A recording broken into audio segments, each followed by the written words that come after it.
Здравейте, момчета и момичета!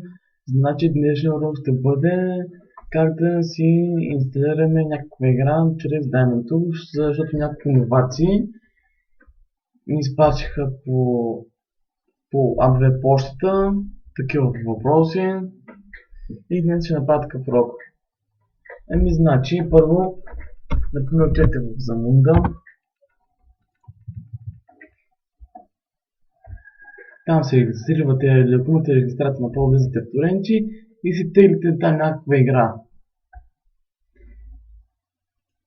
След тази игра, ето например, и първо, ако нямате Diamond Tools, си го теглите.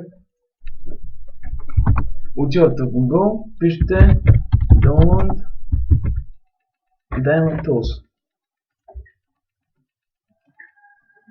Независимо от какъв сайт, но пак трябва да е free, защото има Diamond Tools, който се купува, цъкате на Download Free и го изтегляте. След като го изтегляте и го инсталирате, влизате в него и